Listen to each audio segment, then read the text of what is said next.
Well, good morning, everyone. It's a little after 9 a.m., May 27th. We'll start our agenda with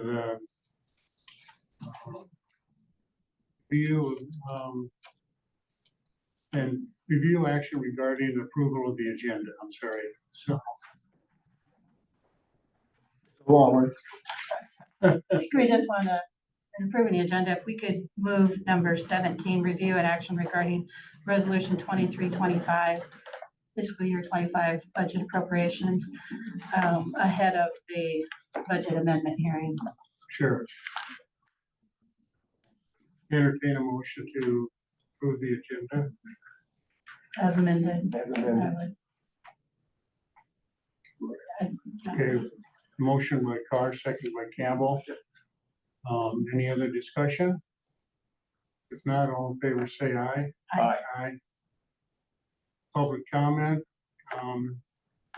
Anyone welcome or make a comment at this time? If not, we'll pass. Item 3, review action regarding the approval of the May 2025 minutes. I looked at the minutes, it looked all right to me. I didn't see anything that stuck out. I'll go ahead and make a motion that we approve the May 2025 minutes. Okay. Okay. Motion by Campbell, second by Carr to approve the May 2025 minutes. Any other discussion? Those in favor say aye. Aye. Motion passed. Updates regarding various boards, commissions, and other activities. Claims. I'm sorry. I'm always ahead of myself. Entertain a motion to approve the claims. I didn't see anything there that seemed out of the ordinary. I'll make a motion to go ahead and approve the claims. Second. Motion by Campbell, second by Carr to approve the claims. Any other discussion? If not, all in favor say aye. Aye. Now, updates regarding various boards, commissions, and activities since the last meeting. And I can go. I had community partnerships for protecting children, planning committee meeting, and a child abuse prevention council meeting, DCAT meeting, and Southwest bypass meeting, which we've got some agenda items on an agenda item on that, and then also met with regarding a dispatch issue with Green Volunteer Ambulance, AMR Ambulance, John Gore, and Brian Chambers and Carrie Coates from Butler County, and we've kind of got some issues to help. We think maybe resolve things, but then I got a call from Ben Chatfield yesterday, and might be some issues with a plan that we were going to move forward. We're going to ask the board to move forward with, so might have some issues with that. Yeah, Ben was going to try to be here, I think. But that, yes, he's coming after 10 o'clock.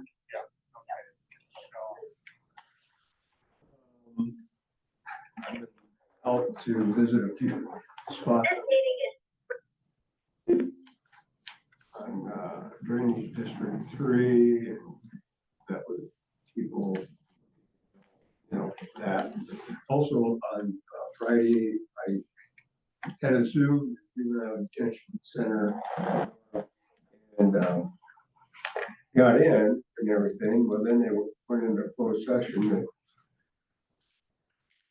tried to go into that, and it all blew up. So I'm not sure what happened. Personnel issues for Oh, closed I don't, session? trying to get, when you get into the meeting, and then you had to do something to get into the Closed session. set, Yeah. I don't know. I couldn't do it. And anyway, that was kind of a fail. That's I didn't have anything. I had a North Sea Aviation Authority meeting that was scheduled a day sooner than typical, and conflicted with our board meeting, so I didn't have anything. Item number 6. Review action regarding entering into closed session for Iowa Code 21.5 with counsel and with matters that are presently in litigation, or where litigation is imminent, where with counsel in matters that are presently in, I'm sorry, presently in litigation is limited with counsel in matters where presently litigation or other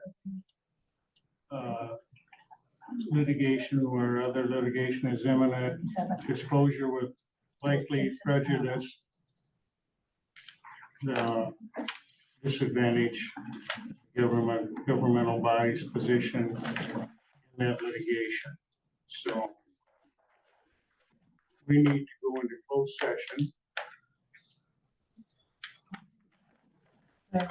Make a motion that we go into closed session per Iowa Code 21.51C to discuss strategy with counsel in matters that are presently in litigation or where litigation is imminent, where disclosure would likely prejudice or disadvantage the government body's position in that litigation. I'll second the Motion by Carr, second by Campbell, to enter into a closed session. Any other discussion? If not, all in favor say aye. motion.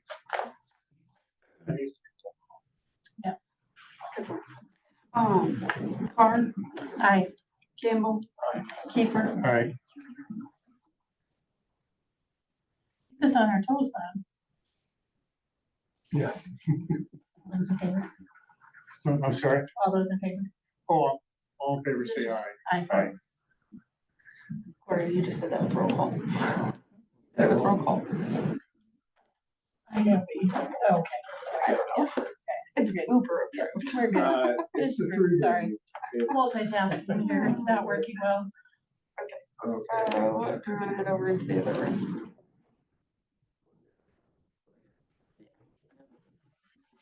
We need a laptop. I have mine, do you have yours? Yeah, I have a laptop and. Going into this room over here. Yep. Okay.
I kicked them all out. They're next door in a closed Closed session. session, okay.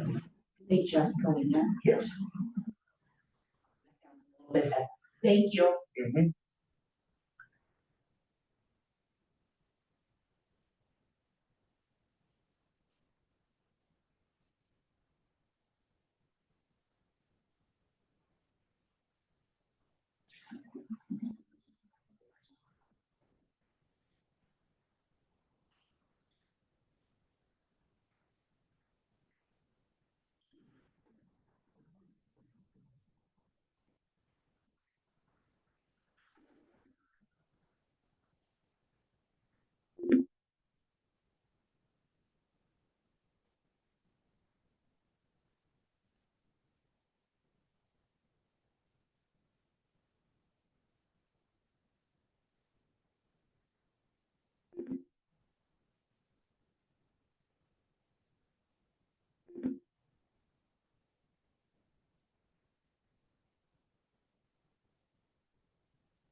I'm assuming this is what we're getting since then.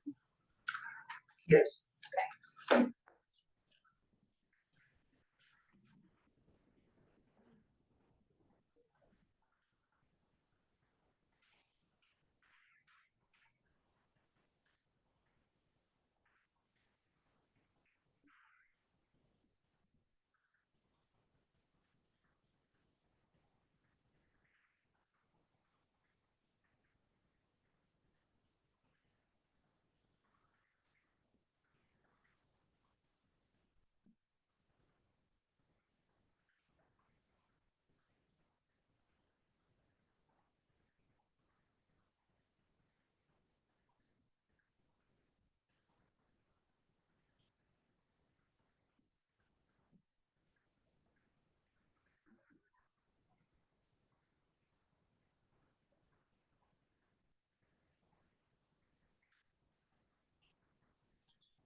How are you?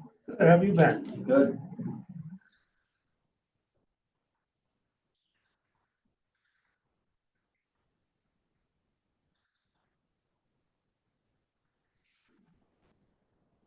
The looks of that agenda maybe continue tomorrow. Yeah, That's been the longest I've ever seen. I looked it up online and like, I was looking to see, and then I called Gloria, she's like, don't show up a whole bunch before 10. I'm like, yeah. Early.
Changing.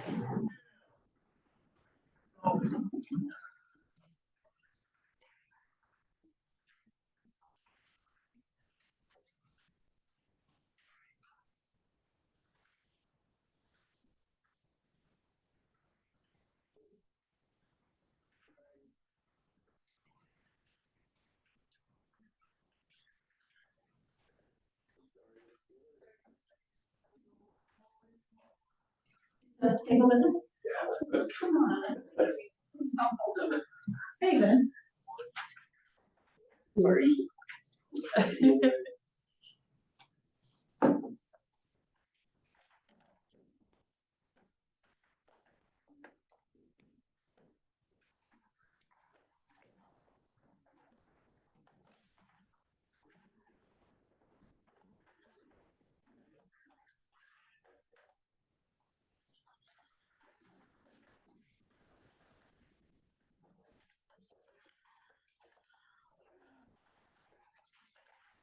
Got a new one for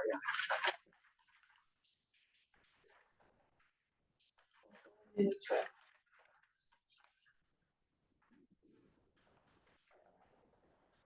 Hopefully it's. Oh, yeah, the second column, though, that looks good. Huh? Which one? They're all bigger numbers on the second column than the first Oh, column, so yeah. that looks good. Yeah, that's a good start point. Just hope I didn't do it too fast. This is the new one for the amendment. Then here's the right one.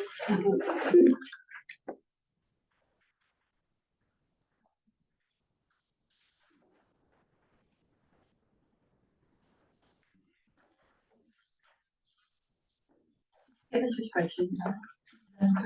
I printed it. Oh, that's I put revenues on one page. So is the next item on the agenda, item actually 17? Yes, because you guys amended it. Okay. right. Well, number seven, Right. number seven, so we just say we have no action to take. Okay. So yeah. just for the record, for the minutes, there's no action to be taken on number seven. So now we'll move number 17 up. And you've got this all taken care of, don't you, Morgan? Yes. So, okay, I'll entertain a motion to approve regarding continue the resolution 23-25 fiscal year 25 budget appropriations. I'll move that we take a, make a motion that approve resolution 23-25 for the fiscal year 25 budget appropriations. I would second. This just bumps everything, these departments up to 90 to 100%.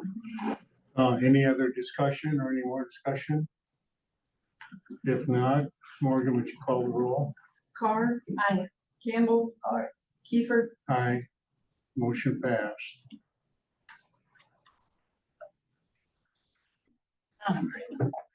Now we're back to, Great.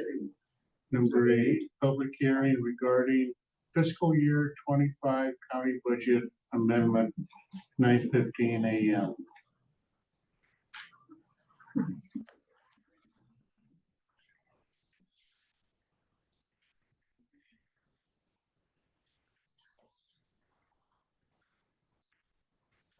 So, any discussion?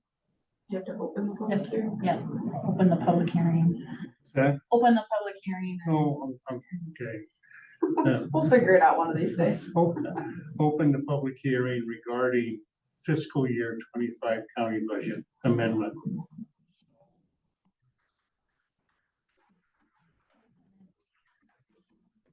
Just for clarification, y'all have in your agenda packet, the original packet, what the amendment publication was.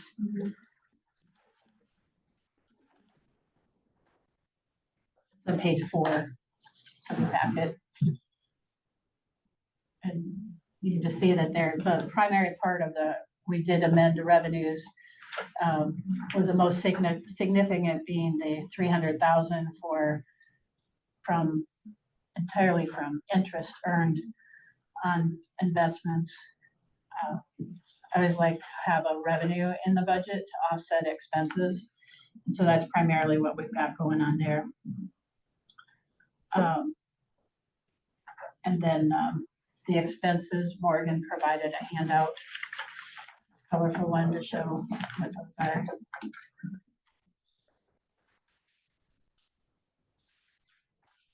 Are there any other comments, questions? Morgan or Gloria?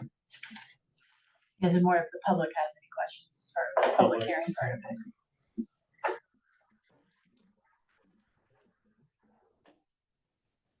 All right.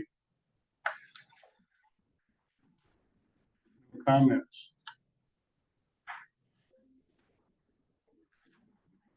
Close the hearing. Close the hearing. Yep.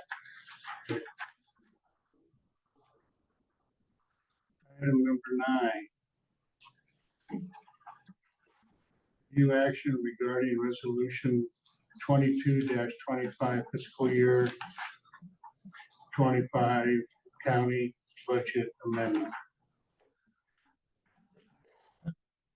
I would make a motion that we approve resolution 2225 for the budget amendment and appropriations at 100% for those items. I'll second that motion. Motion by Carr, second by Campbell to approve resolution 2225 fiscal year county budget amendment. Morgan, please call the roll. Carr. Aye. Campbell. Aye. Kiefer, Aye. Motion passed. Item 10, action regarding Pyramid Tower marketing agreement. This is something that we've been dealing with for Travis's help, for Travis. He's been the go-to guy for this, and I think we're at a point now where we need to do something and start marketing this tower if we can. So, you agree with that, Travis? So, did anyone have any questions for Travis on the proposal for this, renting some space out on this tower? Read through it. It's, you know, Yeah, it looks, I mean, good, you know, for marketing and everything, so I can't find any. and they're doing a lot of the work for us. Yeah. For the legwork. I did forward it to the last one to county attorney, reviewed it too. His only concern was that, the Floyd County takes precedence. I can kind of give in and then, our stuff higher up and it's our tower, so obviously. That was his only concern, so and I said that had been addressed, so. Did it address everything that we talked about the last meeting with? Are they, that we're doing the collections and we're paying them, or that they're, I think they just took that part out. I don't think it's specifically addressed unless you read it differently. Yeah, I didn't look through it. Okay, I think they took that part out, so. They still get the first 3 months worth of fees and rent. But then they didn't specify who collects and who.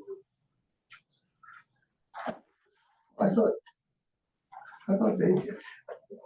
well, you had mentioned at the meeting that you thought we should collect it and we should dispense it. Yeah, but But I don't remember if the first one even had it in, well written in there very well either way.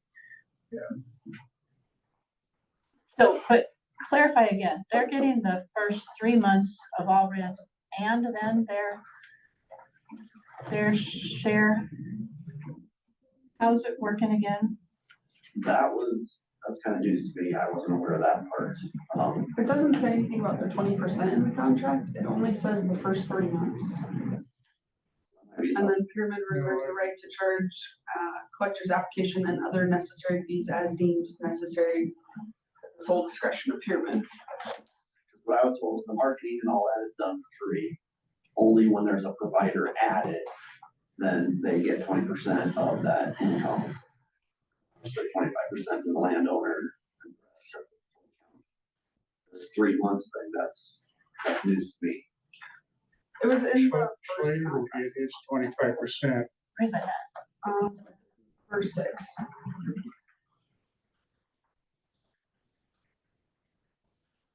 Is my understanding correct, that Slater will get his 25% from the very first? Okay, I don't think we have a full contract. It goes from from number 4 to number 11. So we're missing Verse 6. what Morgan's talking about. Towers Green, we talked Do you about. have it? I'm gonna email to you guys. Yeah, it starts on, well, the contract starts on page 7. But then it's a front back contract, so it's not all on there. Yeah. I thought I got all the front and back side. So it says they get all rent and fees collected for the first 3 months of any site agreement, and then Pyramid reserves the right to charge collocator's application and the other necessary fees as deemed necessary in the sole discretion of Pyramid. I sent you guys the contract now. You should have a new email from you with the rest of that contract in there so you can see it. So that's changed. Has the attorney seen this then? This is what the county attorney saw Okay, or talked about. I can pull up the last time we talked about it and see if I can tell you what exactly looks different.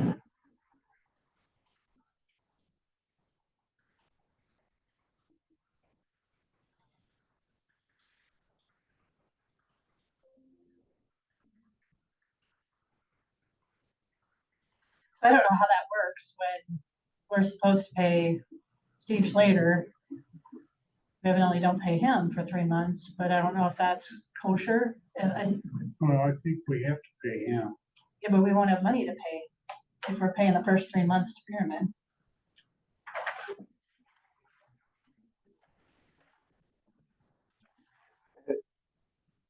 and what is that amount that Slater would get? 20, 25 or 30, 25 or 30. Well, that's all dependent on All depending on what we hang on that tower, right? He's Yeah, right. 25% all. $4,000 worth of equipment, he gets $1,000. If you get $1,000, Right. $250. You don't know that bottom number until. Yeah. That'll change if you add one and then 3 months later add another one and so on. Prices will fluctuate. So if we we told Slater if you get 25%, well, if we don't get it the first 3 months, But we're gonna get 100% the first 3 months. they are. We Yeah. are. The county. We're gonna collect it because you wanted us to collect it instead Yeah, of them to okay, do and it. that's what I mean, to make Yeah. it clean, I think that's what we should do. Keep it so we know what we're getting and what we're doing. And I could go either way with that, whether they administer it or we administer it. I could go either way with that. I just feel like the first 3 months that they get 100% is, I wonder why they're doing that. I don't know. Well, that's, We would get 100% from Oh, they pyramid, didn't change anything. right, for the first 3 months. yeah, My assumption and why they're keeping the 100% for the first 3 months is because they have engineering costs associated with adding renters to there. They have to do structural analysis, all that stuff on the tower, and somebody has to pay for that. So I would assume that that's helping cover some of that cost. Okay. That'd be my assumption. Then after the 3 months, then we start sharing with. But nowhere in their contract says anything about 20%. 20% or, Because originally in that discussion, it was they get the first 3 months and they get 20% following. yeah, I Those thought there first was 3 months. something about an ongoing. I don't see anything about 20% in the original contract or in the contract we have now.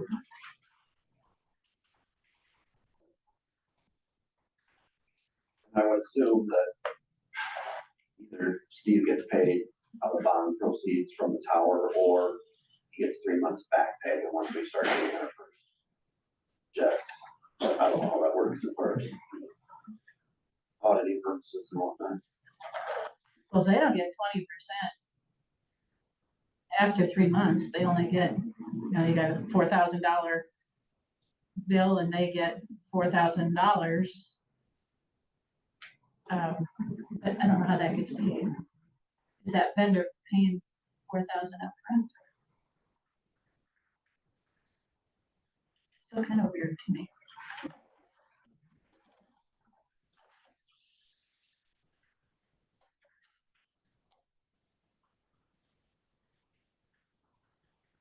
we need more clarification on this. Does this mean that we should send this back to Todd and have him get a hold of the pyramid at least, so we can get this? Yeah, so it's not clear to me, what is, if, say, T-Mobile puts something, equipment out there. Yeah. And T-Mobile's lease is so much per month. Then these guys are going to get just that 3 months and nothing after 3 months? Is that the way we're looking at this? That's not the way I understood it. I understood they got a certain percentage every month. Yeah, It's just not in here though. I know, that's why I'm wondering if we need to have, get a hold of pyramid and get this. yeah, I I don't know hate what to else delay we- it any No. I got a 10 o'clock upstairs, I got upstairs, so I'll be back in like maybe 2 or 3 minutes, but Okay, I can reach out to Pyramid again and have them clarify why the 3 months was added and then the 20%. How we had, I think that'd be good if we could I'll come right back down. Well, and also if you can have them just clarify those, He's coming right back. clarify those expenses. That they are just have, whatever they say their expenses are, they get paid. What- Yeah. What does that mean? Should that be identified? One point we talked about as well, if they are gonna take this money, they should have to do the work to send so such and such percent to Schlager's and the rest of it to the county. Like we talked about that, if they're getting paid for this, or they're taking part of the proceeds, they should have to do the work of paying it out as well. At one point we talked about that, Well, about how do you, that I think was they offered that, like say T-Mobile or whoever would pay them. And then they just divvy out our share and Pyramid, or T-Mobile, or Slater's share. But I think Floyd was the one who wanted us to oversee it all. well, yeah, I can see both ways. Having more control, what's going on, Yeah, because after a year or two, this gets lost, you know what I mean? So that was why I suggested that. Yeah. So We need more clarification. we need to delay any action on this. Well, and I wouldn't, because I don't know. Okay, that's what we're gonna do. We're gonna delay action right now on the Pyramid Tower marketing agreement. Item 11, I think Just we're just looking for clarification on Travis on that. 3 months, 20%. Is there a monthly thing? Is it 20% plus a per month thing? Did they inadvertently leave that out? If all they want is 3 months, that's fine. But also clarification on what are those expenses that are at their discretion that need to they be can paid. sock on this. Yeah. Well, because those expenses could eat up our share. Because I believe the contract with Slater is he just gets off the top, whatever the rental is, he gets his chunk. And so we could make nothing on this if we don't have some Right. clarification of what they could come back and charge. And that's one reason I wanted to keep it in-house. Yeah. Because it gets lost, like the Saragordo thing. Yep. You know, I get it. Yeah. so, we're gonna move on to item 11, discussion regarding pagers and programming costs for the green volunteer ambulance service and use of communication tower bond proceeds. I'll let Ben take over. Well, I think we could start with Jeff Sterling is here. I don't know if y'all know Jeff Sterling. He's with Green Volunteer Ambulance. And Okay, do you have other people coming? No, just me. Is John Bohr on the phone? I'd like to get John in because we had a meeting last Friday about how the communication system is working. And they're still going through some training. They have had 2 trainings. They've got another training coming up. And so there's some room for improvement and tapping how that system can truly function. But there are some weak spots that I do think, Jeff, I don't know if you've heard, but Ben called me yesterday about some concerns. He talked to Brian Chambers about the plan that you guys had going forward. Okay. So that's where I think Ben comes in here to fill in with. And a lot of this, you guys talk and it's way over my head. So we thought we had a resolution in place for that communication between Marlboro Rock first responders and you guys and Floyd County, yeah. Floyd County, yep, and Butler County. So as it is, Floyd County has to dispatch to Butler County to get Green Volunteer Ambulance. And I don't think we're changing that let's necessarily. have Ben explain it. Go ahead. Okay, so currently, how it works is if a 911 call comes into Floyd County in the Marble Rock area where Green Ambulance provides the service, our dispatchers would call Butler County Dispatch and they would have Green Ambulance page. That's how it works, how it's been since the beginning of 911, probably. It's been a long time, Jeff's been around a while, but I don't ever remember being any other way. So what they looked at doing, and this is where I got involved, is because I saw it on the agenda and Brian had called me, is getting them pagers like the fire departments have now and programming them with Green Ambulance having their own tones and they're same as the fire departments. The problem with that is the paging system doesn't work like the radio system does. The paging, because it's unification and not Motorola, only broadcasts off of our tower here in town and our new tower at Rockford. So it's limited on its distance from those towers that it works. If I go into Casey's in Green, my pager goes out of range and it doesn't work. Main Street in Green, I don't have pager signal. So it doesn't have the coverage. The only way we can make that work is to have a tower in Butler County that would be programmed, same as Chickasaw has their own tower. So when we program, we got a memorandum of understanding so we can push our pager frequencies off of Chickasaw's towers. So we go to Chickasaw County, our pagers work fine. We'd have to have a tower in Butler County. That is in the work. Butler County's working on putting their own tower up eventually at Allison, but it's not there currently. So we don't have the infrastructure in Butler County to make the pagers work effectively in that green area. It'll be very hit and miss.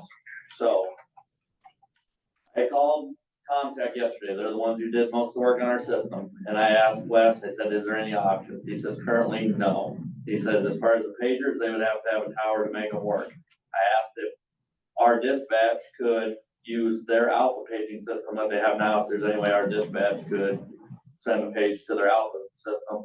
He said there wasn't that he was aware of, but he would look into it if we wanted him to. But currently, he doesn't think there's any way that we could page on their alpha system from our dispatch. So it's really the only way, and I don't know what their radio situation is. Do you guys carry radios every day, Jeff, handhelds, or? No, the we crew don't that's on? currently. So we already have a memorandum of understanding for the radio frequencies. They could program AMR and some of the other talk groups that they need into their radios. I believe their EMA Chris Showalter has the programming software to do that. And they have our frequencies already. Travis has provided them. So that's the first thing, and that would be virtually no cost. It's just get Chris to program them in there. So that'd be one thing we could do. Other than that, it's no different than if we need a fire department from Mitchell County to assist the fire departments. Our dispatch calls that county and says, send us this fire department. And yes, there's a delay, and unfortunately, until everybody's on the same system, paging wise, we can't page from our dispatch to Green Ambulance or Osage Fire, or whoever. We just don't have the technology. It's not there to be able to do that yet. So if they get a tower down there and switch to the unification pagers that we have, and we get a memorandum of understanding, that would be a solution in the future, but we're not there yet. I don't know what the time frame is on Butler County's tower, but I know they're working on it. So unfortunately, the radios, because they're Motorola allows us to use our frequencies on their towers in Floyd County and every county that touches us. So if it's a state tower or a county-owned tower, it doesn't matter. But when you get to the paging, they don't allow us to run those unification pagers on the state-owned towers. We go to Mason City, Sarasota County, we tried to get on that tower to benefit North Springs when they're over there, working in Mason City, they wouldn't allow it. So it has to be a county-owned tower that the frequency for the paging goes off of. So, and I've been in Green all over down southern Floyd County. It doesn't take but only a few miles into Butler County, and we start getting, if you get in a low spot, Green's kind of in a hole there. Main Street, Green between the building, my pager just goes out of range constantly. If I walk into the fire station or Casey's, it goes out of range. Because it's got to either hit the Trail City Tower or the Rockford Tower. Okay. It doesn't sound like we got any option. No, we're trying to solve, we're having some problems. We're trying to get better service for Floyd County. Yeah. And it just seems like we're kind of stuck. I guess we have to talk with the communication between our dispatch and Floyd County dispatch and just make sure that it's rock solid as much as we can. And that would improve once there's a tower built. That would improve greatly. If we can get pagers as far as response times, because there's been a few calls, it's been delayed quite a bit. So we're just trying to serve the southern people of Floyd County better. So, and So this has to come over a dispatch. I mean, right. for you, it's So- okay. What, and this really sounds maybe stupid, but can the dispatch, I mean, phone calls on a cell phone, or can we, that, I mean, maybe that sounds like that's a caveman deal, So currently, if that call comes into our dispatch, they just get on the radio and they use the state R2 call 21 as the channel, but they call Butler County over the radio and say, okay. So that's almost direct, but there's some things that gotta be taken into consideration here. So we have one dispatcher working and they have 3 or 4 other calls going on at the same time, there could be a possible delay. If Butler County has calls going on, they don't answer the radio immediately. So that's where we're getting the delay. It's not 100%. It's not a guaranteed connection every time. If there's other things going on, that dispatcher may not be able to grab that. It might take 1 minute or 2 to call back to Floyd County and say, what did you need? So there's no foolproof way. There is systems out there they're testing that will eventually link all of the dispatches together. And if Floyd County dispatch needs a resource in another county, they'll be able to directly pays that county, but it's not in place yet. They're still testing it. So, I mean, it's not gonna happen overnight. So, and I'm with Jeff, believe me, whatever we can do to speed up the process to get responders going, it's important, but buying the pagers that are gonna be hit and miss and green is not the answer at That's this not, point. that's not a good solution for either one of us. And it's just costing everybody money. So what do you guys suggest? I mean, other than. What? What do you suggest? We, at this time, now that we know this information, we didn't know this information at the time. Oh, I see. Yeah, We were so, not aware of this information that we assumed, we were told the pagers would work, reach into Butler County, but obviously with the new information, we And can't. it's all, I mean, you can drive down one gravel road, you can drive 10 miles in the county, and it's fine. It all has to do with elevation and relationship to these two towers. There's certain areas you get along the river down to Packard, and it's completely dead. You drive up on top of the hill by Cole Excavating, which is kind of a high point east of Green, and it works fine. So it wouldn't be reliable. It's not like Floyd County where we have the coverage in every area. Would it be safe to assume that Butler County is working toward a tower? Or That, I would have to ask our supervisors too. I mean, I don't know what the time frame is, and I can find out, and I can give, I've been talking to Gail for a couple months, so I can shoot her an email and let her know what their time frame is, what they're looking at. Okay. You know, for us, I would hope that we all can get on one pager system, because my crew is not real enthused about carrying two pagers, one for Floyd, one for Butler. It'd be nice if we just had one, but it was a solution that we found in the short term that could be done. But now we know this information. I just don't think it's gonna be reliable. Is I'm responding a option? I see you, Ben. Repeat No, There's a system called I Am Responding. I'm processing it. Yeah. At least to give us a heads up. Yeah. It's a software we use in addition to paging. And it comes across our phones, like It'll you said. require us to map out your area in Floyd County in the computer, and John would have to put it in there as a secondary agency. It is possible. And it would be relatively inexpensive, probably the same as it costs the rest of the agencies, under $400 a year to add that. But it would require somebody going in and mapping out their area into the computer, and that's a Jen and John question, but I think it could possibly be done. So I think, John, are you on the phone now? Yeah, I apologize. I missed half and I had a doctor's appointment down in Waterloo, so yeah, but I'm on, so I did miss half of it. I apologize. Yeah, so you probably got the same thing did Wes come in on Friday to visit with you, Wes from Comtech? And are you on the same page? He just came in and picked up a couple of radios from me. He was supposed to be back this week sometime. He didn't give me a day because he's got to do some reprogramming and dispatch for us.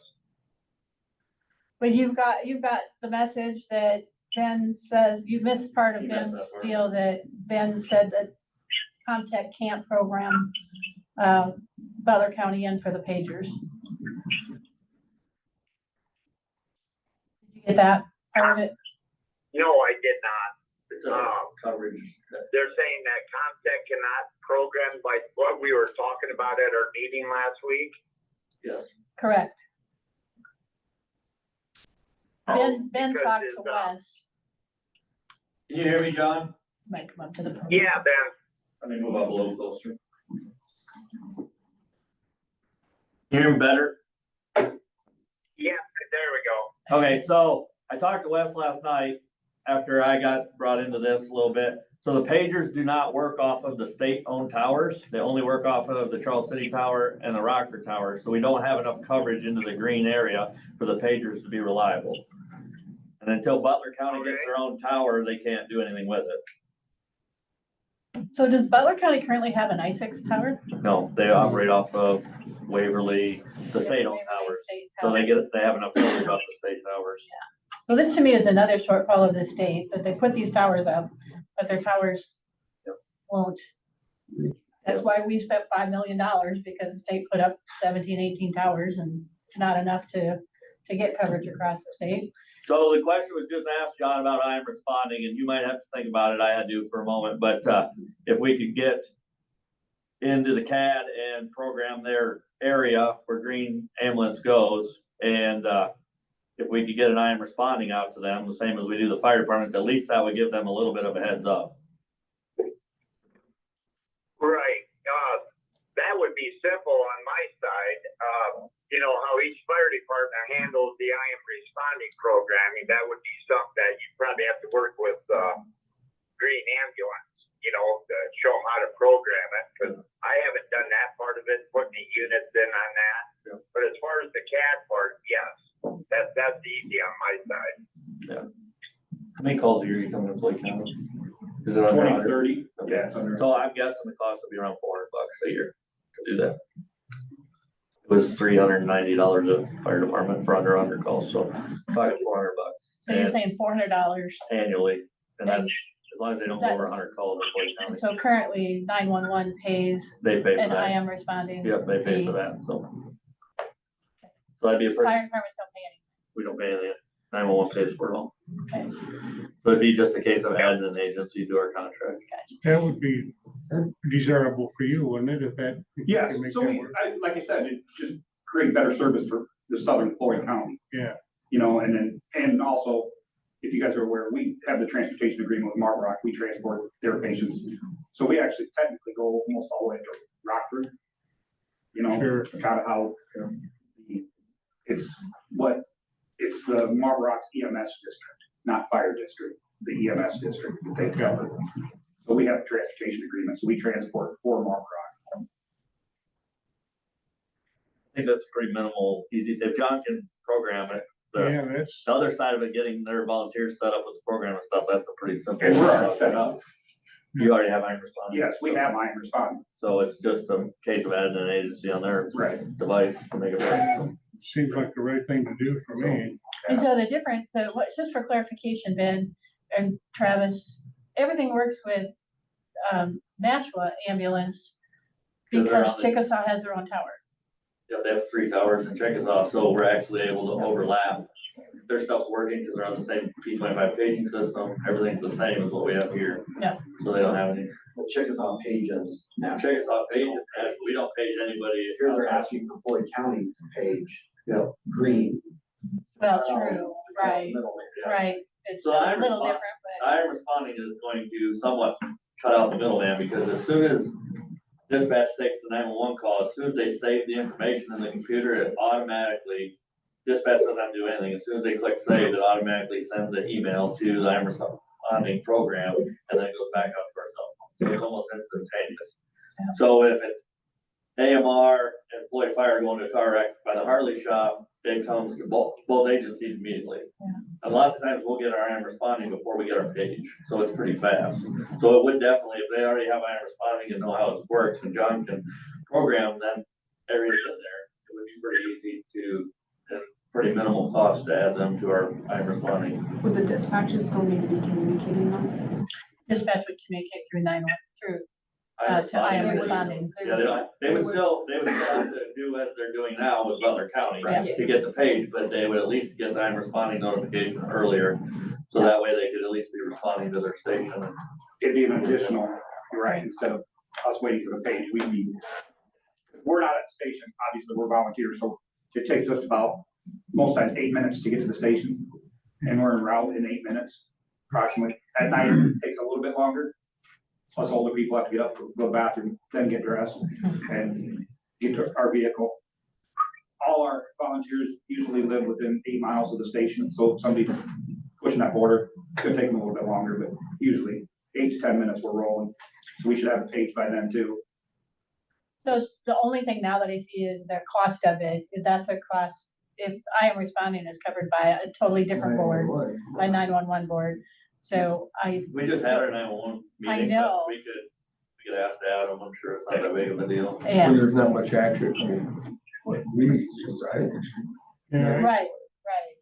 I think it's the best option we have right now. Yeah, right The- now. The reason it came here is because from Friday's meeting, they really thought that the idea would be getting these pagers yeah, for right. them Right. and to use bond proceeds. Oh, from the project to do it. Okay, because, John had told us that Mitchell County and, is it which, Mitchell and Howard, right? Howard, They paid right. they dual page out of there. Just for better responses. So that's what we were looking for, just to help everybody out. So, How close are we, or how close are we to having the ISIC system statewide and It is. There's no mandate yet, so no mandate? I would say The state towers are statewide. Right, statewide. right. And again, that was built basically that you travel on any state highway on a car, you could hit a tower. Mason City, Bremer, north of New Hampton. So that system's been in place for 15 years. So if we would have had radios in our cars 15 years ago, we could still use the ISIC system. Okay, Locally, our portables don't work inside buildings. So that's why we need a tower in Charles City, we need a tower there. You go down to Butler County, they're using the state system, but they probably have issues going into buildings and houses where they can't talk because they safety. don't have these local towers. So the state system's already built. Other counties, are still coming on board, different system out there. Some counties are on that system, but they still have to have the ISIC software. It's just a different, instead of Motorola, it's a different company. So there's some issues there, but as far as the state, it's the state system. It's getting every county to make that switch from VHF over to digital. While it's there, they just don't have a local tower. So my thoughts are, this time, I don't think there's anything that we need to do. I think 911 would likely pick up the $400. And if they would decide not to, then it could come back to this board, because we wrote our bond proceed resolution to cover emergency services. And so if we had to pay the 400 out of bond proceeds, we could do that, but I would bet 911 will pick it up. sounds like a plan to me. Hey, this is Jen. I'm listening to everything that's going on. Hey, for I am responding, I think it's more than $400 a year, but I could double check on that. Well, this is in addition to the, well, what do we pay now? 1,800? Dan, I'll come and see you when we're done, we'll look it up. This would be just an additional added to cost.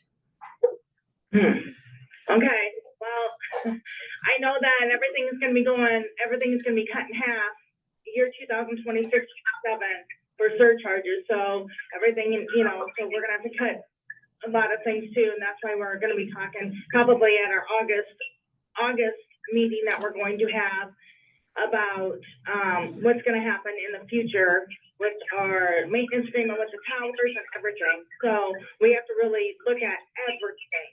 So, and I haven't gotten the bill yet for I am responding for this year yet, so for next year or whatever. So if we could maybe talk to somebody from I am responding, see how much for sure that it is gonna cost, and we can go from there. In which she's talking about is in fiscal year 27, the state legislators passed a bill that they're working on their infrastructure. So they're cutting what they're going to allow for the dollars surcharge yeah. Why not? Why not, right? For 3 years, I think, or something like How many that. volunteers do you have? 20. Yeah, I believe we paid 3 years. We just paid that right out when we renewed the contract. Yep. If I remember correctly. Yes, that is correct, John. All volunteers. I missed what you said, John. Approximately 160, 170. 300, I'm looking at the contract. for my- I met you were 300 to add them. South of right yesterday. It's what? $300 a year to add I'm them. gonna call every day. To add them? Okay. So it'd be an additional $300, Ben said, Jen, to add them. Okay, that's fine. Well, you. Hey, Gloria, when I get a chance to speak, to go back on to I am responding again. Yeah. Just so we're on the same page. The I am responding is a great program. I think it's a good short-term solution, but you got to take into consideration, I'm one for redundancy. I am responding is secondary in Floyd County because there's times that the internet, if that goes down, our fireman, whoever has it, will not get it. And if we're not like checking the internet over on the interface computer every hour, it don't happen very often, but it's just something to think of.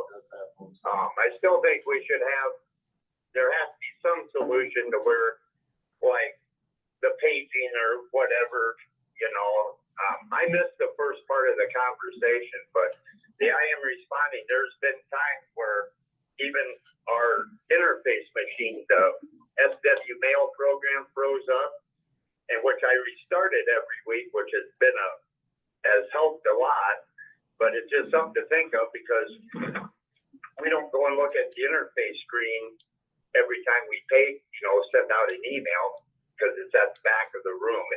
It's just something to think about just on the dispatch end. But I still think there should be another solution so we got redundancy type thing, or maybe we still get a hold of Butler County like how we've been doing it, but still have the I'm responding, and we'll get green ambulance onto the CAD when we have a call, and that would send that out to them so they do have a heads up. But for redundancy, I guess I would recommend that I keep our department still paging, you know, getting on Butler County, but Yep. having that I am responding, that would give them a few minutes heads up before Butler County pages them out. Yep, and that's just what was talked about here before you jumped on, John, is that the paging would still go to Butler County Dispatch first, and then it would be redundant Okay. for the I am responding. Okay, all right, Yep. yeah, thank you.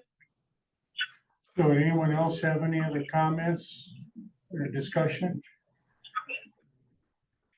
I think we're in the right path. It just gonna take a little while to Yeah, I think so. get there. So Like I said, I appreciate it. Ben, did you have any other comments? No, I think that's the best interim solution is to get them I'm responding and Okay. I'll make sure it gets on the agenda for the next 911 meeting to cover the cost. All right. Sounds good. Appreciate your time. Thank you. Thanks for coming, Jeff. Thank thank you. Thanks for coming, Ben and Travis. Item number 12, engineer update. Adam's been patiently waiting. Good morning, everyone. All right. So our guys have been busy doing a lot of maintenance work here these past couple of weeks and continue on this week. Working on dust control areas. We're putting rock down on dust control areas before dust control gets applied, making sure those areas are bladed and they're ready for dust control. I think we've got most of them taken care of. I think there might be a couple stragglers coming in. I just saw one this morning. We're doing some blading as moisture allows. We get a little rain, we're gonna go out and try to blade some roads, get them in shape. Driveway work, some culvert work. We got a culvert south of North Springs that was on docket to be replaced last year, didn't quite get done. We've got a rail car, basically a rail tank car, laying the ditch, it's ready to be put in, we just gotta go down and do it. Is that it? Just south of North Springs on a gravel road. And our guys have started spraying as well. Office activities for construction projects this year for our 2025 HMA resurfacing.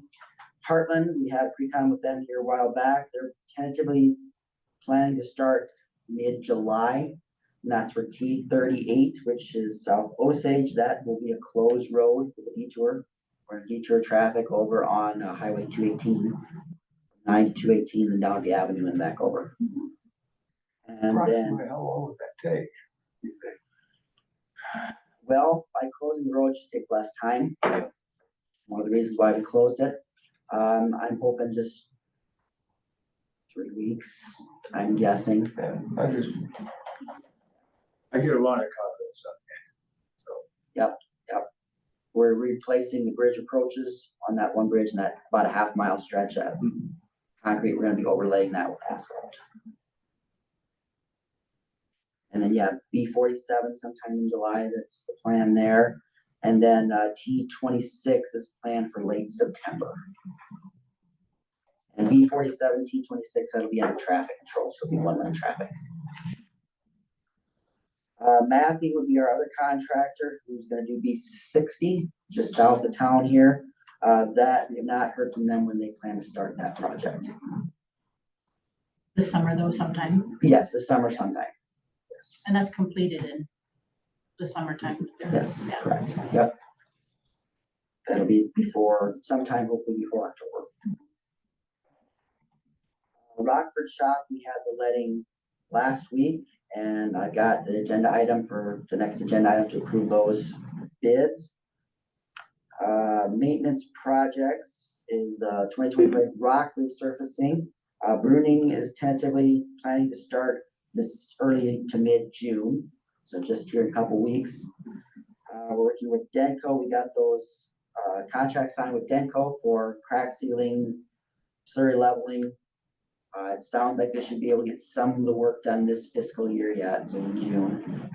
Some of it might be in July. Rumble strips, we did get one set of rumble strips cut up in Cowell Blacktop last week, and then they got rained out.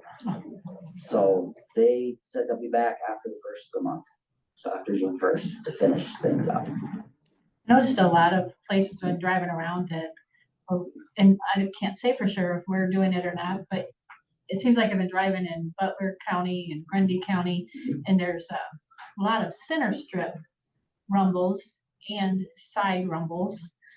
Do we do that on our project? Floyd does not. State is pushing that really hard. Yeah.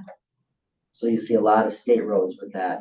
Counties, the problem with counties is they're only 11-foot lanes most of the time. States have 12-foot lanes. They have a little bit more room to actually do that. I have one project coming up, the north side of Underwood. I might look into doing something like that on. There is some safety funding out there for that type of work. I might look into doing that when that project comes around. It's nice if you are that happen to doze or whatever while you're Yep. driving. But I think of just how many people have complained also about rumble strips in front of their houses and how annoying that noise is in your home with having that. Yes, But, we're trying to be conscious on that with Yeah. some of this rumble strip stuff, but yeah, whenever I pave a road, it is in our ordinance to add rumble strips. Yeah. So we do have to do that, yeah. Let's see. P60 and Packard intersection, I mentioned we were purchasing some flashing lights, those have been installed. So if you're by that intersection, go ahead and check it out. Engine ordinance signs, 6 have been ordered, couple weeks, they should be in. I was told approximately 4 weeks, they were ordered 2 weeks ago. I am still looking for guidance on where to place those Okay. from the board. And I wonder if your secondary roads foreman or someone might have some recommendations to bring to us besides the one out there by, I can ask. yeah, I wonder if they might, I mean, I don't know. I go on the roads, but I can't say for sure Well, where it might be best or, there's a lot of semi-traffic, of course, the ethanol plant, but I go there a lot, but most trucks don't use, they're there, which there's Well, somebody right across from Most there. trucks use it, you don't even know they're using it because they're properly, oh, yeah. They Muffled. don't. yeah, Okay, they're, but that might be one place by the ethanol plant, because I know wherever that is, it was right directly Steve Roble, across from yeah. there. And so what I'm gathering is you kind of want to look at spot locations for these signs. So this spot over here that started this whole conversation, you would want one Definitely on that one. I on think that we one, want just right, like maybe the top of the hill before the intersection, yeah, type of deal. probably. yeah, I think he only gets them from that direction, from the quarry From the east, yeah, coming in, coming from Chickasaw. not the other way. start there anyway. We'll plan on placing one there for sure. And the other locations, I'll talk to my foreman and see if they have other suggestions that I can bring to the board. Absolutely. Maybe if there are some like at the B60 or P60, that where you aren't going to put rumble strips in yet. Is that was the one where there was one you said you weren't gonna do one yet because, B60 and Packard is one location that I'm not putting rumble strips in yet, because we're repaving Packard, the north part of that intersection next year, and the south part of the intersection is as a residence right where that rumble strip would go. and is that, as it is now, there's a residence right? There's a along there? residence on the south of that intersection. I wonder if they've ever complained about. That's the intersection of B60, right? Yeah, yeah. I'm not aware of it. They have.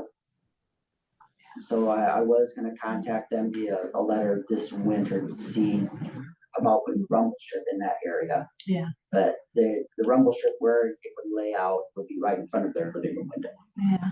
So Yeah. I don't know that they would be appreciative of that, Yeah. but maybe they've seen enough accidents there that are close calls that you say, well, we need it, so. Or maybe in addition, a sign might help as well. Engine ordinance wouldn't help with that situation. Wouldn't coming up to that corner. Not coming up to a stop, that has nothing to do with a stop condition, so I would not recommend using that sign for that Okay. purpose.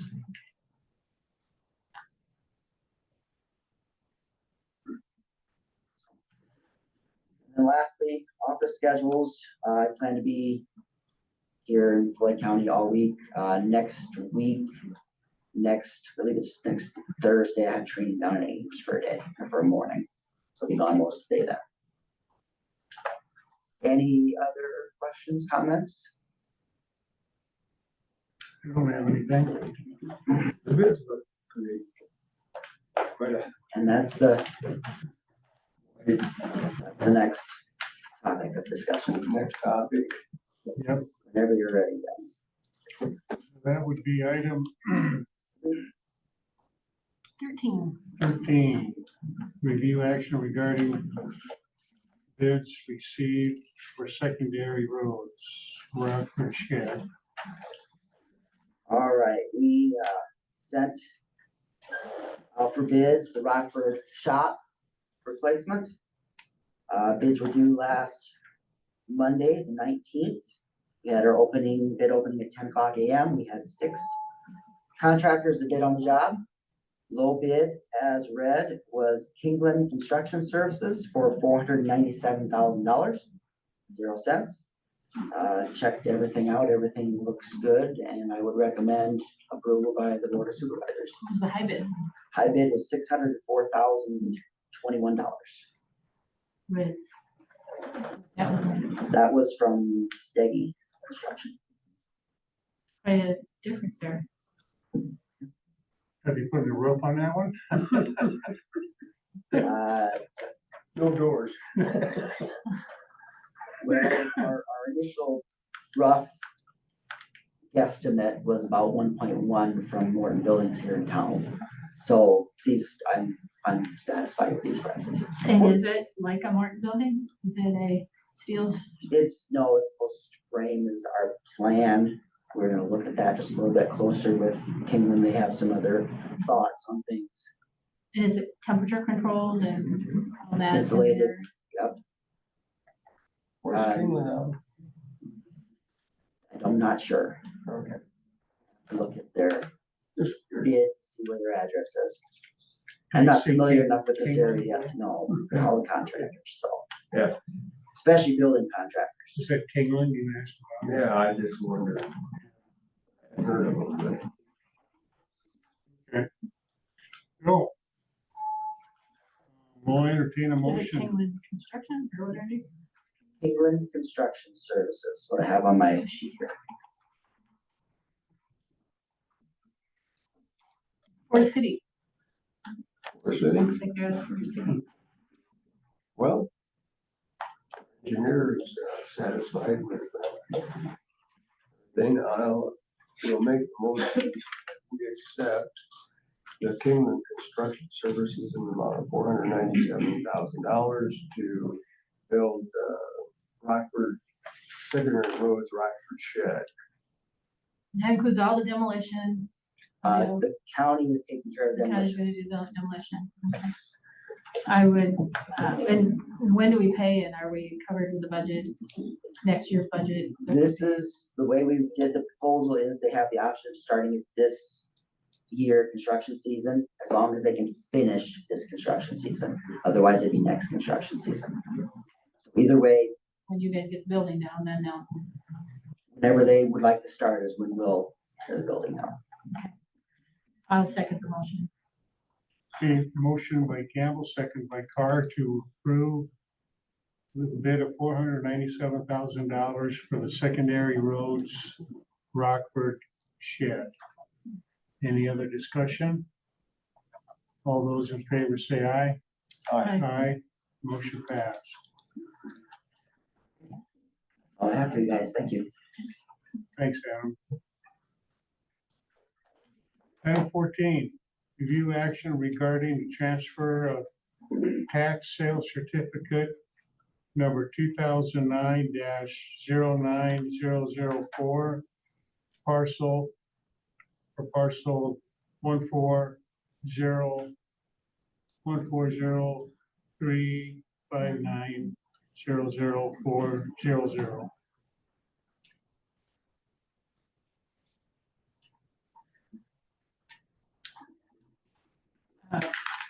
That's the tax credit. Sales certificate. This is a tax sale certificate Tax sale. in Rockford. Jamie is here. She's the one who would like to acquire the tax sale certificate. County, do you want to help with it? Is this the Marlboro Rock property? Yes. Yeah, okay. So, Jamie and her husband have approached the board with a letter, asking for that tax sale certificate to be transferred to them. The property in question is that, parcel number that you just listed off, and essentially is the access to their garage. There is no other way for them to get to their garage without that, so they are interested in acquiring that property, so that they can do some improvements to it, and make it better for their situation. They are interested and willing to pay the back taxes, penalty, interest, along with the $100 fee to transfer that tax sale certificate. When I spoke to the treasurer earlier this month, back taxes are a little over $300, and the certificate plus interest looks to be about $136.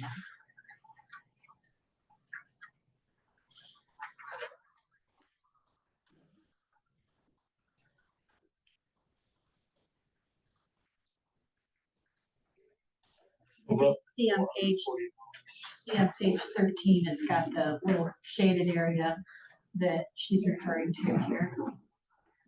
We did a similar transfer a couple years back, if you're looking at that drawing, that image on the east side there for Bryant Chambers.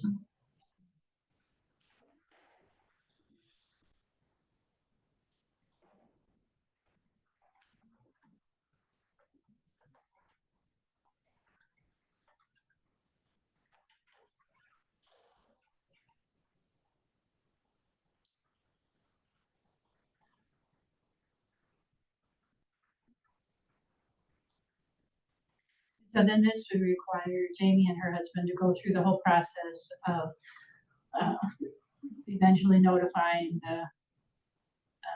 any interested parties before Jesse could issue a tax sale certificate.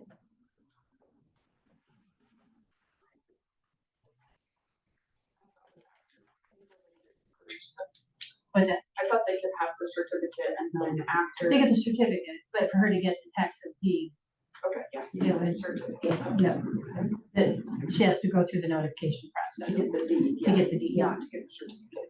Did I say certificate? Did I say tax sale? I thought it was tax sale deed. I meant to say tax sale deed, not tax sale certificate. There we go. I just wanted to make sure that was clear. I thought I said deed. Anyone have any questions or comments? I'll entertain a motion to approve the transfer of tax sale certificate number 2009-09004.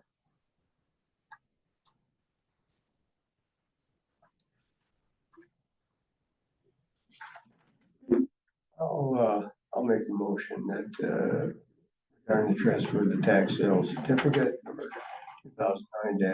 2009-09004 for parcel 1409354004000. Get that one? That's for the You know, 236. Taxes.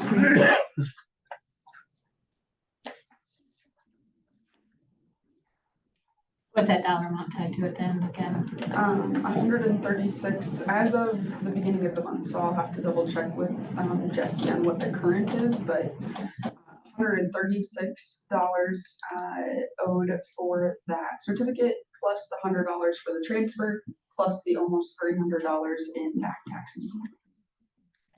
So what's the total amount then? Well, she's gonna have to get it. I'll have to get Oh, another okay. number from the treasurer. I'll second the motion that those are what she's paying to acquire this certificate. Yeah. That's just to acquire the certificate. Right. So motion by Campbell, second by Carr. Any other comments, questions?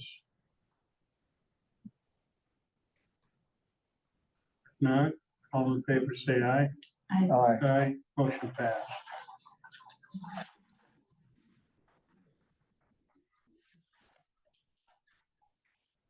Thank you. Thanks, Jamie.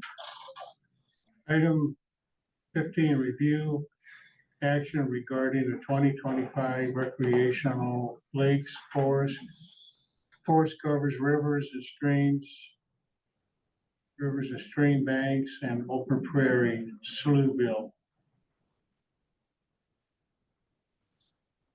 Applications for the wetlands, application native prairie, and applications and forest reserve application. So this is a slough bill. This is something that I participate in, so I'm probably gonna have to abstain from any discussion or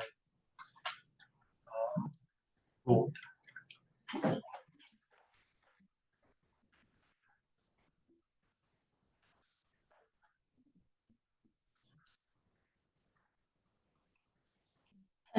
Write the motion with those dollar amounts in it or acres in it or not. No, I think I did not. The motion of the dollar amounts.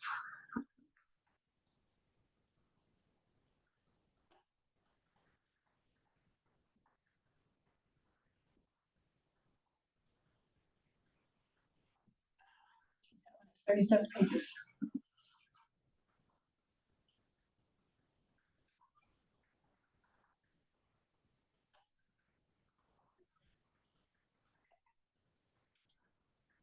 So there's no questions about anything. I can make a motion.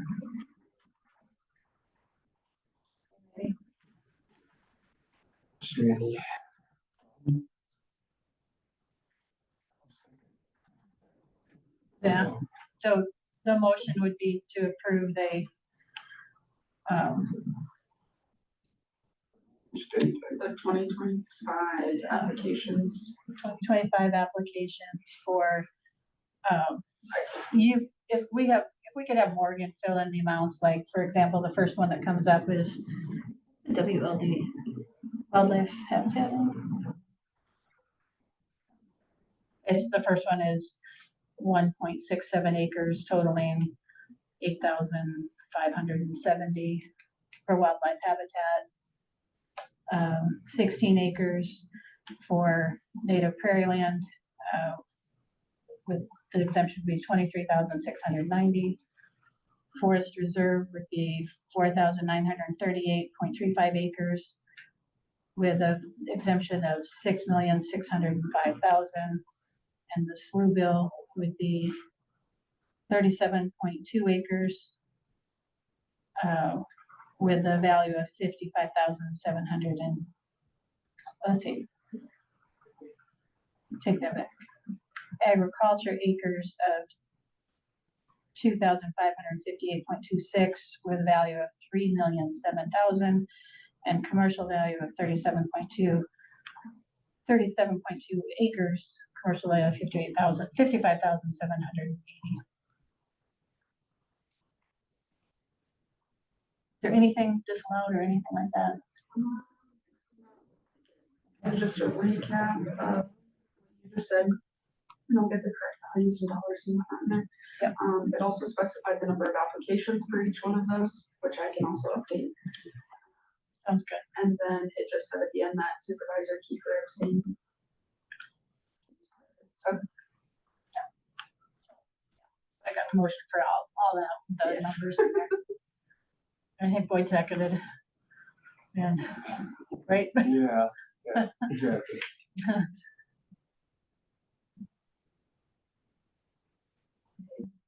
Are you ready for action? All in favor? Aye. And Motion passed. Dennis, 2-0, Dennis abstained. Yep, got it. All right. Item 15. Review action regarding the 2025. Well, I did that one already. Item 16, review action regarding the Drainage District 3 lateral tile repair. I think that's a case where we had a tile blowout in 83 and simple repair. If I understood, It looks like, secondary roads. it looks like secondary roads would be able to complete it and it would take about an hour to do. And this is located on the lateral 2, so it's not anywhere near, it's not in the main, right? It's on that lateral 2. And the maps are all included in your packets, showing where those are at.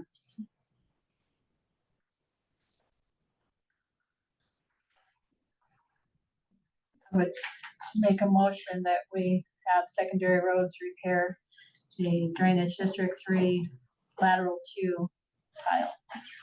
I'll second that. Motion by Carr, second by Camel to approve the repair.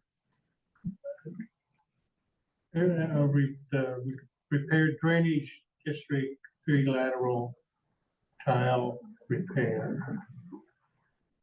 All in favor, say aye. Aye. Aye. Motion passed. Number 18.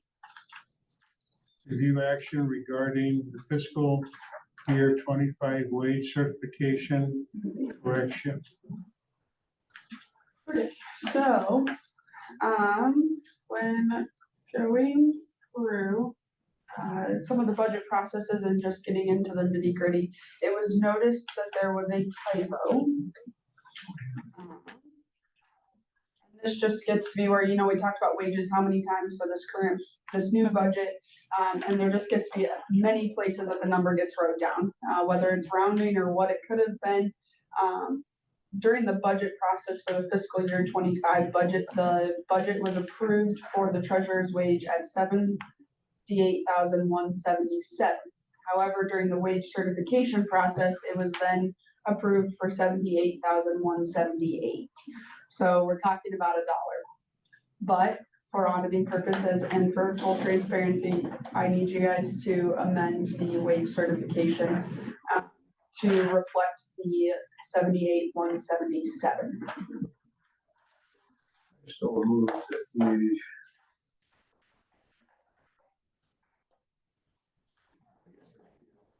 go ahead with Just the wage certification, recertification of for Jesse Holmes. Jesse Holmes Yeah. for 78 something for $1 for Yep. auditing purposes. 77,177. Yeah, Second. I'm sure you've got that, Morgan. Any more discussion? All in favor, say aye. Aye. Aye. Motion passed. Number 19, review action regarding fiscal year 24 cost allocation plan. Maria, do you want to present this one? Since- Yeah. So this is a plan that we do every year. We hire cost advisory services to help us determine what our indirect costs are for services that we provide for other agencies. So they come in, they look at all of our expenses, they determine a percentage of time and services that are provided for other entities. So like the DHS building, for mental health, we use this number to determine what we should be paid for providing services for early childhood Iowa, DCAT, the child support recovery pays us for money back for doing the child support recovery contract that we have. And so it's a multi-page report, but in the end, it tells us where we're at with what it cost us to provide those other services so that we can apply through the state to get money back or use those amounts to determine what we would pay for work that we do as fiscal agent for other entities. Is this a private firm? It is a private firm. There's a couple of firms that do this for the state of Iowa. The other firm is a larger firm and they do other states as well. But this, the cost advisory services company that we've used for 20 years probably, or and they do, I think it's something like 90 some of the counties in the state of Iowa What's that they this provide cost? us. It cost us, I think there's an invoice, I don't know if the invoice is in there, Morgan, or not. But what we recover from from the state of Iowa for HHS and other services we do, it more than pays for itself. The price is higher. I don't think we have the invoice here, I but have it, just a second. It is $4,450. That just comes out of general. that comes out of general fund. And then if you were to go back and look at like Department 25 or Department 35, you'd see how we're recovering that money back from state reimbursements, just on those two, not counting even DCAT and early childhood Iowa. We could have sometime, if you'd like, we could have, I think Dennis, you were here 2 years ago when we had Jeff Lorenz come and talk to the board, since we had two new board members at that time. He came and presented on what it was all about. Went through the whole 60-some page document. Maybe we I don't- could have them come in and do the abbreviator. And one page. Yeah. So maybe next year. we can have them come, but this right, this right now is, we would just be accepting the plan and that page 32 in your agenda, either Morgan or Dennis could sign that regarding the report. I'll entertain a motion regarding fiscal year 25 cost allocation plan. I would make a motion that we approve the fiscal year, it's the fiscal year 24, because they wait till, I think you maybe said fiscal year 25. It's the fiscal year 24 report, because I have to finish the year to know what to bill for subsequent years. I make a motion to approve that. And I'll second that motion. Motion by Carr, second by Campbell, to approve the fiscal year 24 cost allocation plan. Any other discussion? All in favor, say aye. Aye. Aye. Motion passed. Item number 20, review action regarding the fiscal year 26 renewal amendment to child support staffing contract.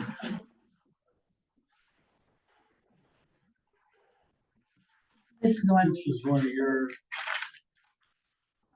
this is child support recovery. This is one of my fiscal agent responsibilities. So last week we talked that the budget didn't match up exactly to the county's budget. They had originally said that they were expecting a 3% raise for that employee. The state gave a 2% raise. So both budgets are kind of set.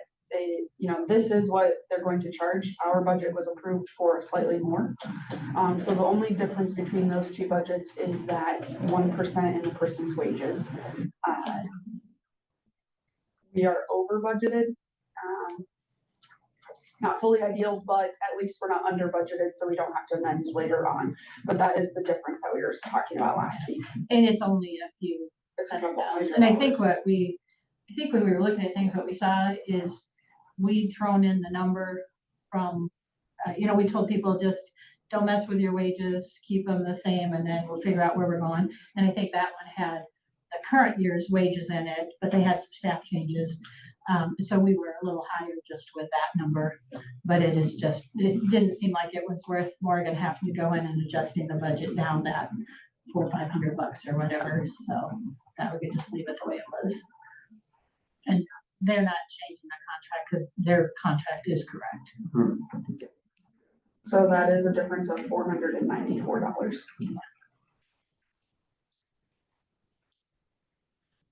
That needs, Any Good motion? to go. motion. Okay, I will make the motion, regarding the fiscal 26 renewable amendment to the child support staffing contract to what, You can just approve them and just what you approve- said, Just approve the amendment and, because it's a whole document. yeah, It's a right, 18-page document. yeah. I would second the motion. So motion by Campbell, second by Carr. Any other discussion regarding child support staffing contract? If not, all in favor say aye. Aye. Aye, motion passed. Item 21, review action regarding letter of support for Acadian Properties Workforce Tax Credit application to the Iowa Economic Development Authority. This is one that I put together through Area Development Corp. I've been involved with the Kading Properties project, a housing project that would be behind the hospital. And they have asked if we would do a letter of support to go with their application to the Iowa Economic Development Authority. And they have had letters of support from the city of Charles City, the school district, the hospital.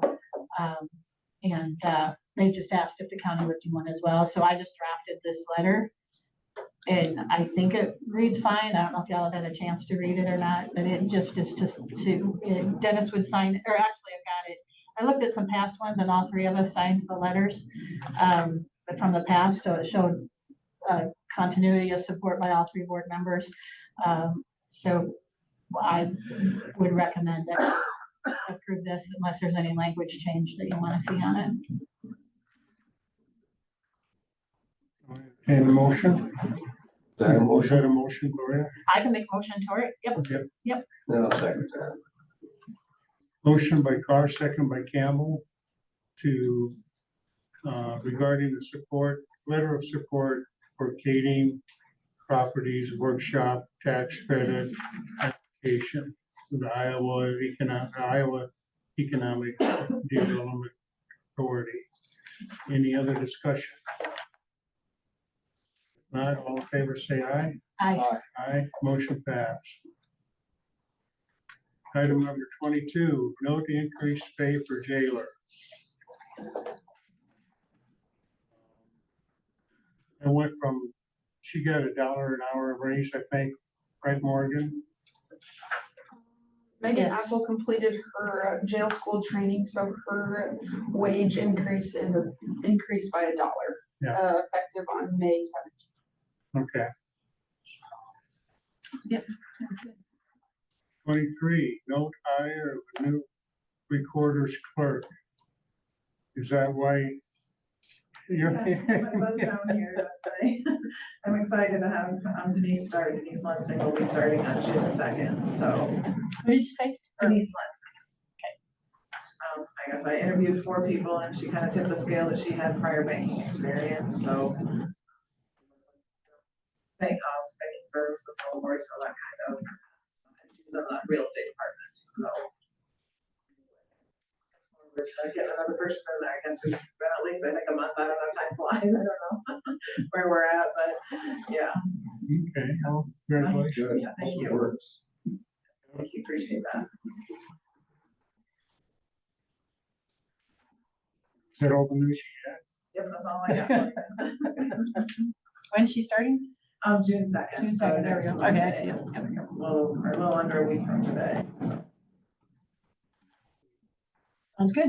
All right, item 24, discussion regarding the Southwest Bypass TIF improvement. Involvement, I'm sorry. Yeah, so we had a meeting, as I mentioned earlier, we had a meeting on Friday. And Dennis, you're probably aware, for the last couple of years, we've been talking about dissolving the joint entity with Southwest Bypass. It is the only joint entity in the state of Iowa. It's a perpetual area, meaning it started in the early 90s when you could have perpetual TIF areas.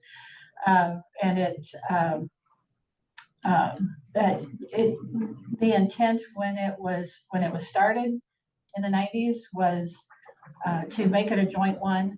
My understanding was so that the city would have more bond capacity because they could use the county's valuation for bond capacity. And that no longer is a need anymore. The TIF project has, the values have grown, and we've had expansions out there with that industrial park area. And so the discussion to dissolve the joint entity, the pros and cons to it would be the pros, that it would save cost because everything has to be done duplicate whenever there's any projects or anything. So there's a legal counsel that's used out of Dorsey and Whitney is used out of Des Moines, Iowa, and everything that they do for whenever there's projects like recent ones have been Mitas and Zoetis are typically the ones out there. We've done a project with Kroll Ready Mix, which actually is in the unincorporated area. Trelleborg, those larger manufacturers have all had projects that have been there. But the value, the increment in the city has always been able to, or for probably all the 20 years I've been here, has always been able to be supported through the city's value, and they've not needed to tap the county's value to pay back any projects, if they do a rebate or whatever it might be. So again, the pros would be less costly, so more money would not be used out of increment tax dollars to pay for things, or the attorney fees and times two. It's the only con, which I really don't even see it as a con, is that the county doesn't have that process to go through to approve a project. However, because the area was in the 2 miles of the city limits, the city still has to have public hearings. If this is dissolved, they still have to have public hearings to invite the county and the school to see if we support a project or if we have any questions about a project that they might have. Currently, there is a project out there for curb tender. What? Curb Tender is the company that they are working on an agreement with. And so pending how Steve Deers was, Steve, are you on the phone by chance? So Steve Deers is working with Curb Tender and ADC for this development project. It is in the corporate limits. I believe it's the Winnebago building. Is that right? I can't remember which area. Maybe you even know. It's Winnebago, isn't it? Yeah. The one they closed last year. Yes. Yeah. So there's which way we go about this would be, we would have to have we met Friday morning. Steve Deers was going to contact John Danos, is the attorney from Dorsey and Whitney that works with us on these TIF projects, urban renewal areas and TIF projects. But what we think the best plan is, and so it's just discussion today, but what we think that the best plan is that we'll have to schedule a hearing for the dissolution of the joint entity. And we would, at the same time, pending what Steve's conversation is with John, schedule a hearing for the curb tender project And then, the intent is those hearings would be, we'd set the hearings June 2nd, and the hearing would actually be held July 7th, I believe is the date for the hearing. And if we have the hearing first for the dissolution of the entity, then if that gets approved here, when we have that hearing, then this follow-up hearing to the curb tender, we would not have to have that one, is what we think the plan will be. So this is just to give you a heads up on that ordeal, on which way it may end up going next week when we meet. Both the city and the county also have area development corp agreements that have portions of money that are allocated to be paid out of the TIF increment. And our contract with Area Development Corp, you may remember this when we talked about this during budget. Currently, we pay $47,100. That right? Yes. $47,100 out of general fund, and $18,600 out of TIF revenue. Except again, the city has enough increment to cover it all out of theirs, but since we're a joint entity, we have to go through the motions of that contract, public hearing and approving that contract. But if we are out of this, then the city is working on their amendment to, they would encompass that portion or some value of that $18,600 that's paid out of TIF among the TIF districts, the 3 districts in the city of Charles City for ADC services. If you remember, Tim came in here requesting $85,000. And so what was questionable to us is how do we justify going from our 67,000 to 85,000. And so I did ask Tim. Steve Deers and I had a conversation with John Danos back in February, I think it was February or March, about how, what's fair for what we're paying to ADC. And he suggested that we have Tim Fox give a review of what services he's provided in Southwest Bypass, and then for us, that extra 47,000 for services outside of that TIF area, or maybe some of that as well, but in the unincorporated area primarily, or the other cities that Tim has done work for. We're helping support that process. And so my apologies, I can have it for the next meeting, but Tim has provided me with an email of services that he's provided over the years. And so in lieu of that, I don't think it was in your packet, but I took the contract that we had for ADC. It was a 3-year contract that ends this June. With that, did you hand that out? I did it to them, I just needed to make sure it was the right thing before I gave it to them. Okay. And what I did is the current contract had the whole dollars, the TIF dollars, the 18,600 or 18,500 plus the 47,100. So I've stripped everything out of that contract, anticipating that's the way this is going to go.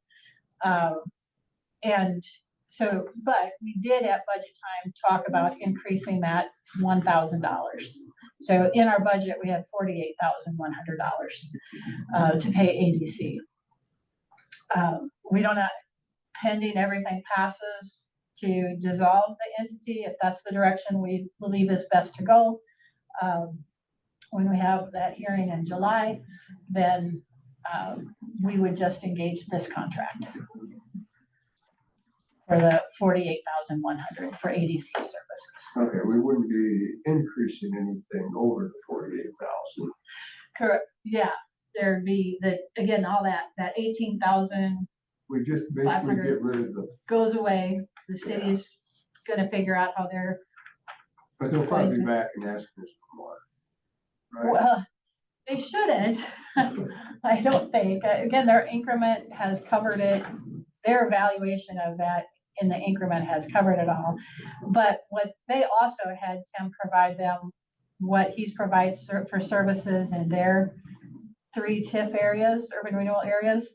And they're adjusting their formula a little bit based on what Tim has provided to them on how much his work is done. Southwest Bypass clearly has the highest volume of work, but they do have, you know, new work with Riverside, with the railroad deal.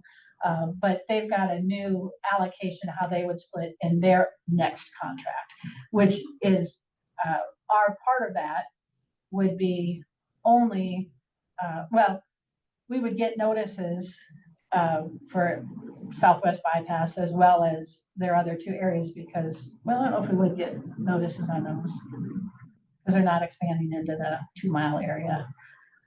But I think we do get notices whenever they amend those as well. So we could get those, they would come to the auditor's office and you could go to those hearings if you wanted to, or informational meetings.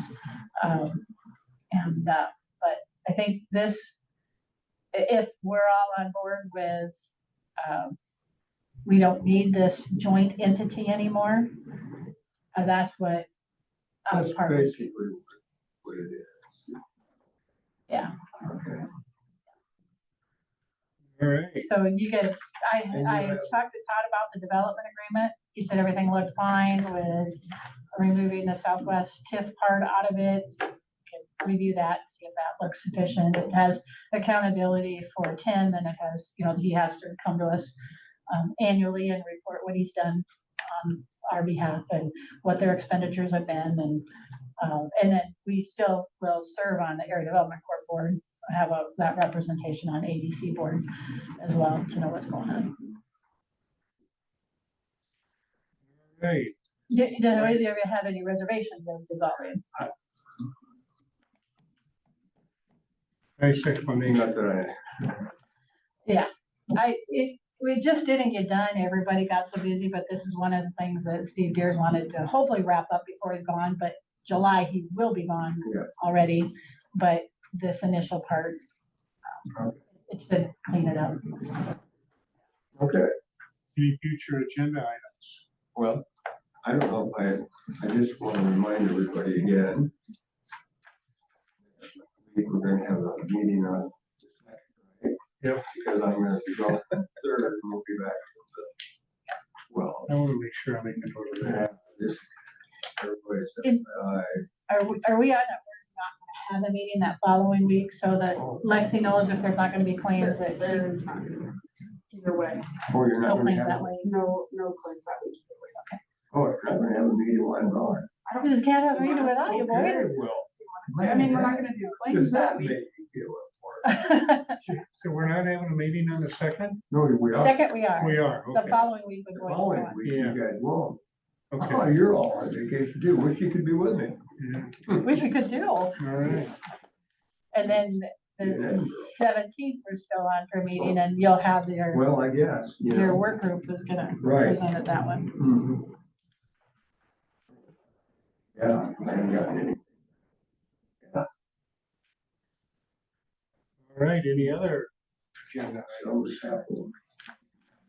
This, I think, we get into June, we could have some of those resolutions for like the transfer to secondary roads. We could get those wrapped up either June 2nd or. We have a few days to get them in, Yeah. so. Entertain a motion to adjourn.